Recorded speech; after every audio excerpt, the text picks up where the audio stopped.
लग्नानंतर होईलच प्रेम या मालिकेच्या पुढील काही येणाऱ्या भागांचे अपडेट जाणून घेऊया आपल्या आजच्या या व्हिडिओमध्ये। चला तर मग मित्रांनो, अजिबात वेळ वाया न घालवता सुरुवात करूया आपल्या आजच्या या व्हिडिओला। तर आजच्या भागामध्ये आता घरच्यांसमोर सगळं सत्य आल्याच्या नंतर खूप मोठा तमाशा आपल्याला पाहायला मिळतोय आणि वसवत्या आणि रम्या ह्या सगळ्याची मज्जा घेत आहेत। वसवत्या आणि रम्याला तर खूपच जास्त आनंद झाला आहे, कारण देशमुखांच्या घरातल्या सुखाला गालबोट त्यांच्या मर्जीप्रमाणे लागले।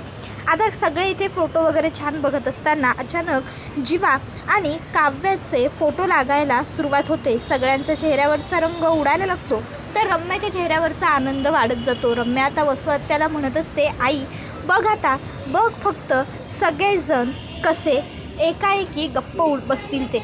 आई, हे तर अजून काहीच नाही, पिक्चर तर अजून खूप पुढे बाकी आहे। आत्ता तर फक्त जीवा आणि काव्याचे कॉलेजेसमधले फोटो येत आहेत। आता बघ, आता पुढच्या 5 ते 10 मिनिटांनी जीवाचे आणि काव्याचे ते आपल्या फार्म हाऊसचे फोटो येतील आणि मग सगळ्यांना सत्य समजेल। आणि जीवाने तो काव्याच्या नावाचा टॅटू बनवून घेतला होता ना त्याच्या छातीवरती, अगं जो त्याने जाळला तो, त्या टॅटूचा फोटोसुद्धा मी या फोटोजमध्ये ॲड केलेला आहे। नंदिनीला किती काळजी वाटत होती जीवाची, जीवा पडला, जीवाला लागलं आहे, किती त्रास वाटत होता तिच्या जीवाला। पण आता जेव्हा तिला समजेल की जीवाला छातीला भाजलं नव्हतं तर जीवाने तो टॅटू जाळला होता, तेव्हा नंदिनीला आणखीनच जास्त जीवाने तिचा विश्वासघात केलेला आहे अशी भावना येईल आणि नंदिनी आणखीन जास्त खचून जाईल। तिला तिच्या नात्यावर, तिच्या प्रेमावर खूप विश्वास होता ना, खूप टेंबा मिळवायची ना ती तिच्या नात्यांवर, तिच्या प्रेमावर, तिच्या माणसांवर। आता म्हणावं बघ। त्याबरोबर वसवत्या म्हणते, नाही या रम्या, नाही, आपल्याला फक्त एवढ्यावरच गप्प बसायचं नाही आहे, तर आपल्याला ह्या भडकलेल्या आगीत तेल नाही तर पेट्रोल ओतायचे। त्यावर रम्या म्हणते, म्हणजे आई नेमकं तुझ्या मनात आहे तरी काय? त्याबरोबर आता वसवत्या म्हणते, अगं ह्या मालिनीला किती गर्व होता हिच्या सुनांवरती, मग आता प्रत्येक वेळी करायची ना आपल्यासमोर, माझ्या सुना, माझी काव्य अशी, माझी नंदिनी तशी, माझ्या जीवाचं हे, माझ्या जीवाचं ते। प्रत्येक वेळी मला तर वाटतं विक्रमने जीवाला ते प्रोजेक्ट दिलं होतं ना, त्यामध्ये सुद्धा हिनेच त्याचे कान भरलेले असणार। त्यावर रम्या म्हणते, कुठलं प्रोजेक्ट? त्यावर वसवत्या म्हणते, बेडेकरांचं, जे तुला द्यायचं होतं विक्रमला। मग आता आपण त्याने हे जे काही त्यांनी केलं आहे ना, त्यांची शिक्षा तर त्यांना मिळवून द्यायचीच। मी तर मालिनीला इतकं छान सुनवणार आहे की नाही रम्या, आता तू फक्त बघतच बस। तर इकडे आता ते फोटो सगळे बघितल्यानंतर पार्थच्या पायाखालची जमीन सरकलेली असते। तर आता काव्या पार्थचा हात पकडते, तर ती आता पार्थकडे बघत असते। खरं तर ती तिच्या नजरेतून पार्थला खूप काही सांगण्याचा प्रयत्न करत असते। ती पार्थला हे सांगत असते की देशमुख प्लीज असे खचून जाऊ नका, प्लीज।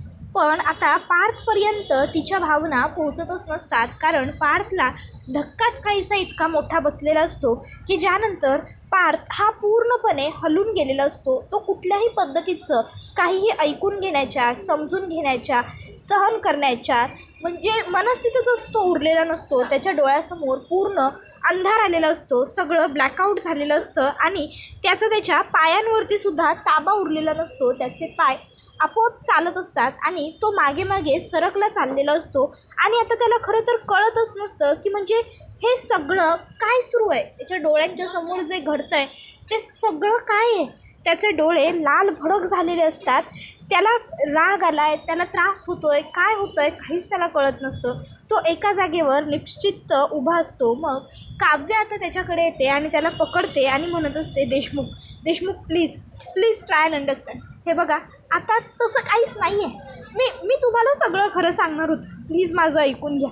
हो, मी आणि जीवा ओळखायचो एकमेकांना, आमचं प्रेम होतं एकमेकांवर एका काळात, पण आता तसं काही नाही आहे। आता माझ्यामध्ये आणि जीवामध्ये काहीच नाही आहे देशमुख, माझ्या मनात आत्ता फक्त तुम्ही आहात, तुम्ही आणि तुम्ही, तुमच्या व्यतिरिक्त मी इतर कोणाचा विचारही माझ्या आयुष्यात नाही करू शकत। मी खोटं नाही बोलत आहे। हे बघा, तुम्ही माझ्या आयुष्यात येण्याआधी, आपलं लग्न होण्याआधी, तुमचं आणि नंदिनी ताईचं लग्न ठरलं होतं, तेव्हा त्याच्या आधीच मी आणि जीवा एकमेकांना ओळखत होतो, मी आणि जीवा एकमेकांच्या प्रेमात पडलो होतो, पण नियतीच्या मनात काहीतरी वेगळंच होतं।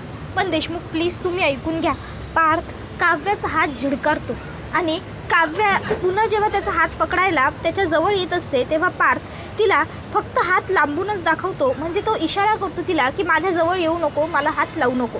मग आता पार्थ हा तिकडनं चाललेला असतो तर काव्या ही लगेचच पार्थच्या पायांजवळ बसते आणि पार्थचा पाय पकडते आणि म्हणत असते, देशमुख प्लीज असं नका ना वागू, ओ देशमुख ऐका ना माझं, प्लीज प्लीज मला असं एकाएकी सोडून नका जाऊ. पण पार्थ तिचं काहीच ऐकून घेत नाही.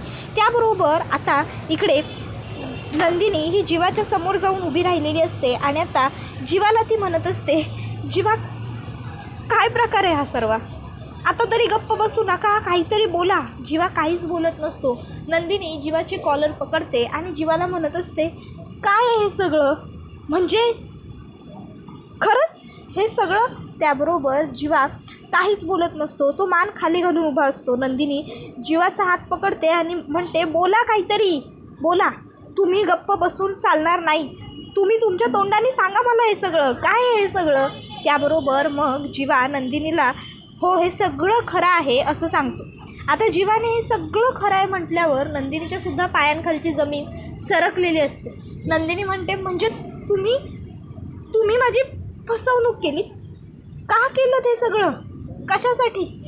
ओळखताना एवढ्या दिवसात मला चांगलं कितीतरी वेळाने तुम्हाला सांगितलं होतं की माझी फसवणूक केलेली मला सहन होणार नाही, माझी फसवणूक केलेली मला सहन होणार नाही, तरी माझी एवढी मोठी फसवणूक केली तुम्ही का, कशासाठी, काय मिळालं हो तुम्हाला हे सगळं करून, सांगा ना. जीवा का केलं ते सगळं?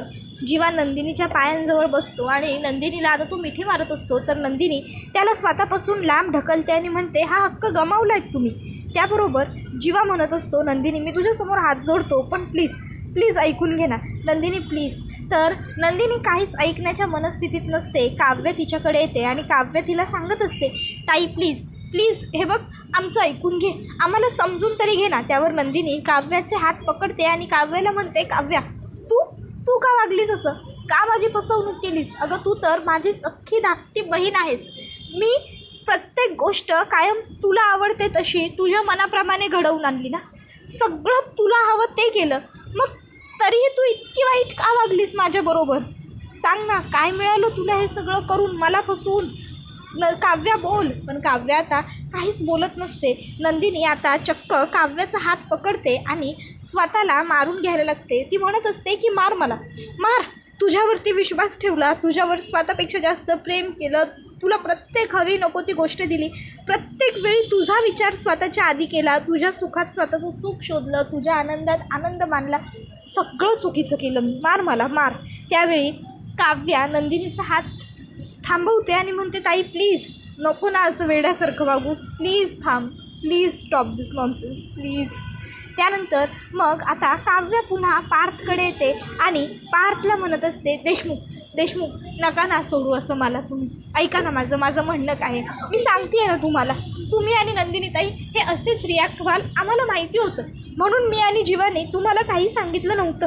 आणि अहो आम्ही खरंच ठरवलं होतं की तुम्हाला सगळं सत्य सांगून टाकायचं, आम्ही बोलणारच होतो तुमच्याबरोबर, पण खरंच नाही शक्य झालं तुम्हाला सांगणं. त्याबरोबर पार्थ म्हणतो, शक्य नाही झालं शक्य. त्याबरोबर आता पार्थ हा काव्याचा हात झिडकारतो आणि आता तो तिकडनं निघून जायला लागतो. पार्थ आता तिकडनं जात असताना अनिशा त्याला थांबवते आणि अनिशा पार्थला म्हणत असते, पार्थ जीजू प्लीज काव्याला समजून घ्या ना जीजू प्लीज. त्यावर पार्थ अनिशाला इतकंच म्हणतो, तुम्हीसुद्धा फसवणूक केली माझी, तुम्हाला पण सत्य सगळं माहीत होतं. आणि मग एवढं बोलून पार्थ हा तिकडनं ताबडतोब वरती निघून जातो आणि स्वतःला स्वतःच्याच खोलीमध्ये डांबून घेतो, कोंडून घेतो. आता पार्थ तिकडनं गेल्यावर जीवा नंदिनीकडे येतो आणि नंदिनीच्या समोर आता तो हात जोडतो आणि नंदिनीला म्हणत असतो, नंदिनी खरंच I am really very sorry, माझं चुकलं, मला माफ कर, मी चुकलो गं, पण मी मुद्दाम नाही केलं, हे सगळं जे काही घडलं ते अनावधानाने घडलं, आम्ही मुद्दाम असं काही नाही केलं. अगं खरंच काव्य मला म्हणतही होती की तुला खरं सांगून टाकूया, पण मलाच तुला गमावण्याची भीती वाटत होती आणि म्हणून मीच सत्य सांगायचं टाळत गेलो, मला वाटलं नव्हतं गं, त्यामुळे मला एवढी मोठी किंमत चुकवावी लागेल. नंदिनी मी खरं बोलतो, तुला दुखवावं किंवा तुला त्रास व्हावा असं मला अजिबात वाटत नव्हतं आणि म्हणूनच मी हे सगळं तुझ्यापासून लपवून ठेवण्याचं ठरवलं. मला तुला सगळं सांगायला हवं होतं. मला मान्य आहे माझं चुकलं. नंदिनी ही आता जीवाला तुम्ही का वागलात असं बोलायला जेव्हा हात उचलते तेव्हा तिला हातावरती आता जीवाने लिहिलेलं ते जीवा नंदिनी दिसतं आणि मग ते नाव नंदिनी बघते आणि म्हणते नको आहे मला, हे नको आहे. आणि नंदिनी आता हातावरचं ते नाव पुसण्याचा पुरेपूर प्रयत्न करत असते, पण हातावरचं ते नाव काही पुसलं जात नसतं.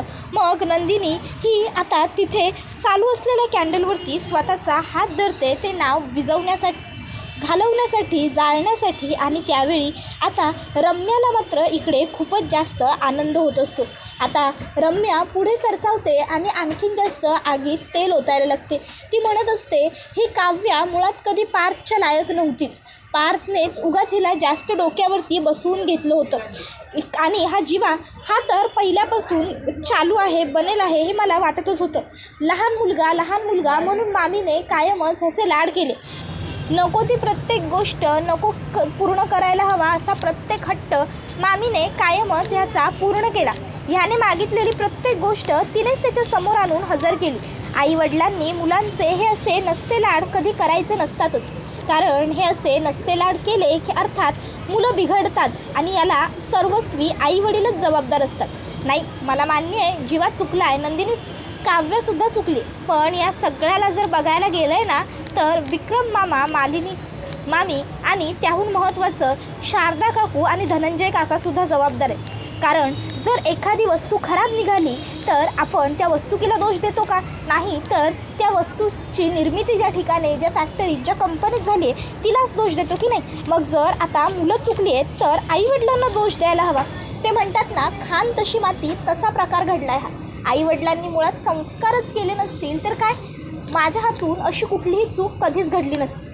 मी पार्थवर प्रेम केलं आणि मी सगळ्यांसमोर ही गोष्ट ओपनली एक्सेप्टसुद्धा केली की माझं प्रेम पार्थवरती आहे आणि मी पार्थवरतीच आयुष्यभर प्रेम करणार. आता खरं तर रम्या हे सगळं काय म्हणत असते जेणेकरून पार्थ तिचा व्हावा. तर आता वसुहत्या तिकडे येते आणि वसुहत्या लगेच म्हणते हो ना, नाहीतर काय, आज जर पार्थचं लग्न माझ्या रम्याबरोबर झालं असतं ना तर ह्या घराला हे सगळे दिवस पाहण्याची कधी वेळच आली नसती. माझ्या रम्याने ह्या घरात कायम सुख, समाधान, शांती, आनंद अगदी भरभरून ठेवला असता. पण नाही, त्याबरोबर आता लगेचच ह्या दोन्ही बहिणी अशाच आहेत आणि या जीवाबद्दल तर काही बोलायलाच नको असं सुद्धा वसुहत्या म्हणते. त्याबरोबर आता लगेचच अनिशा पुढे सरसावते आणि काव्याला सावरण्याचा प्रयत्न करू लागते. तर आता नंदिनीकडे पटकन तिची धाकटी बहीण आरोही जाते आणि आरोही नंदिनीला सावरायचा प्रयत्न करते. काव्या ही पार्थबद्दलच बोलत असते. अनिशा पार्थ, त्यावर अनिशा तिला जवळ घेते आणि शांत हो काव्या असं म्हणते. तर दुसरीकडे आता आरोहीसुद्धा नंदिनीला त्या आगीवरून हात बाजूला करायला लावते, तिचा हात खेचते आणि तिच्या हातावर फुंकर घालत म्हणते ताई अगं काय करतेस तू, वेड लागलं आहे का तुला, बघ ना किती भाजलं आहे तुझ्या हाताला, तुला कळतं आहे का तू काय वागतेस ते, कशी वागतेस तू, प्लीज शांत हो प्लीज. त्याबरोबर आता इकडे मालिनी काकू ह्यांनासुद्धा हे सगळं जे घडत असतं त्यांच्यासमोर त्यामुळे खूप मोठा धक्का बसत असतो. कारण त्यांना काव्याचं लग्नाआधी अफेअर होतं ही गोष्ट तर कळालेली होती, पण काव्याचं नक्की अफेअर कुणाबरोबर होतं, तिचा बॉयफ्रेंड कोण होता, या सर्व गोष्टी त्यांनासुद्धा माहीत नव्हत्या. आणि त्यांनीसुद्धा काव्यावरच्या विश्वासाखातर काव्याला हे प्रश्न विचारले नाही की तो मुलगा कोण होता वगैरे वगैरे. त्यांनी विचार केला की जाऊ दे, आता मुळात ज्या गोष्टींची गरजच नाही त्या गोष्टी उगाचच्या उगाच उगाळत बसण्यात काय अर्थ आहे. आणि म्हणून त्यांनी ते सगळं काही सोडून द्यायचं ठरवलं आणि आत्ता त्यांच्यासमोर हे सगळं आलं. आणि मग मालिनी काकूंनासुद्धा आता खूप मोठा आश्चर्याचा धक्का बसलेला आहे. तर आता इकडे काव्या ही म्हणत असते पार्थ, अनिशा. त्याबरोबर अनिशा काव्याला सांगते काव्या काळजी नको करू, आपण बोलू पार्थ जिजूंबरोबर, समजावू त्यांना, तू पहिलं रडणं थांबव, बरं रडणं थांबव. त्याबरोबर काव्या म्हणते अनिशा देशमुख नाही ऐकणार ना माझं, ते खूप नाराज झालेत माझ्यावर, खूप आणि खूपच, पण त्यांचं नाराज होणंसुद्धा स्वाभाविक आहे. मी वागलीच तशी, मी इतकं खोटं नको बोलायला हवं होतं गं, पण मी काय करू, माझ्यासमोर परिस्थितीच काहीशी तशी होती की मला पर्याय उरला नव्हता. मला सांगायचं होतं सगळं खरं त्यांना, पण मी सांगणार होते, ही पार्टी संपल्यानंतरच सगळं सांगणार होते. ठरवलं होतं मी सगळं सांगायचं आणि आज हे सगळं काय घडून बसलं बघ ना गं अनिशा. त्याबरोबर अनिशा काव्याला म्हणते, काव्या हे बघ, रडू नकोस तू, शांत हो. जे घडलं ते घडलं. आता जे घडलं त्यावर रडत बसणार आहेस का? काव्या उठ. काव्याला ती उठवते, एका जागी बसवते, पाणी वगैरे देते. आता अनिशासुद्धा पार्थला म्हणत असते, पार्थ जिजू आहो, पण पार्थ तिचं काहीच ऐकत नाही. तो वरती जाऊन स्वतःला सरळ कोंडूनच घेतो. तर इकडे आता काव्याला एवढा त्रास होत असतानासुद्धा काव्या पार्थचाच विचार करत असते. तर दुसरीकडे आता जीवालासुद्धा सगळ्याचा खूप पश्चाताप होत असतो. नंदिनीपासून गोष्टी लपवण्याचा पश्चाताप होत असतो. त्याला वाटत असतं की काय गरज होती मला नंदिनीपासून गोष्टी लपवण्याची. जर वेळेवर मी नंदिनीला खरं सगळं सांगून टाकलं असतं तर कदाचित आज हे सगळं घडलं नसतं. नंदिनीशी मी बोलायला हवं होतं. जेव्हा तिने ते हँडमोल्ड बघितले होते तेव्हाच जर कदाचित तिला खरं सांगितलं असतं तर हे सगळं घडलं नसतं. या विचारांनी जीवाच्या डोळ्यात अश्रू आलेले असतात आणि ते अश्रू गालांवरून घळाघळा वाहत असतात आणि तो निर्दोष आहे याचं सबूत देत असतात. पण सध्या त्या साक्षीवरती विश्वास कोणाचाच नसतो. तर इकडे वसुहत्या हे मात्र हे सगळं बघून हसत असते. वसुहत्याला मात्र खूपच जास्त आनंद झालेला असतो, कारण वसुहत्याच्या मनाप्रमाणे सगळं घडलेलं असतं. सगळा तमाशा होत असतो नुसता आणि वसुहत्या या सर्व तमाशाचा आनंद घेत असते आणि आणखीन त्या आगीत तेल ओतत असते. ती म्हणत असते, हे मगरीचे अश्रू आहेत या दोघांचेही, उगाचच्या उगाच खोटीनाटी नाटकं करतायत फक्त आपलं प्रेम प्रकरण लपवण्याकरिता. यांचे लग्नानंतरचे सुद्धा गुलाब देतानाचे फोटो आहेत. याचा अर्थ लग्नानंतरसुद्धा यांच्या दोघांमधले संबंध संपले नाही आहेत. तर रम्या म्हणते, लाज वाटत नाही या दोघांना? मला कळतच नाही की कसं वागू शकतात हे असं. आपल्या जोडीदारांना फसवायचं म्हणजे केवढा मोठा विश्वासघात आहे हा. खरं तर हे सगळं रम्या का म्हणत असते, जेणेकरून नंदिनीने घर सोडून जावं आणि पार्थने काव्याला हाताला धरून घराबाहेर काढावं. त्याबरोबर आता पुढे ती म्हणत असते, मी तर कुणाचीच कधीच अशी फसवणूक नाही करू शकत. एवढा खोटारडेपणा करायला आपल्याला जमणारच नाही. त्याबरोबर हा व्हिडिओ इथेच संपतो. व्हिडिओ आवडला असेल तर व्हिडिओला लाईक करा. चॅनलवर नवीन असाल तर चॅनलला सबस्क्राईब करा आणि बेल आयकॉन आठवणीने प्रेस करा, जेणेकरून तुम्हाला पुढच्या प्रत्येक व्हिडिओचं नोटिफिकेशन मिळत जाईल आणि सर्व व्हिडिओंचा आनंद हा अगदी उत्तम पद्धतीने घेता येईल. चला तर मग मित्रांनो, आजच्या पुरतं इथेच थांबूया. पुढचा व्हिडिओ येईपर्यंत या व्हिडिओचा छान पद्धतीने आनंद घेत राहा. लग्नानंतर होईलच प्रेम ही मालिका तुम्हाला कशी वाटते हे आम्हाला कमेंट करून नक्कीच सांगा. चला तर मग आजच्या पुरतं इथेच थांबूया. टाटा, बाय बाय, धन्यवाद, take care all of you.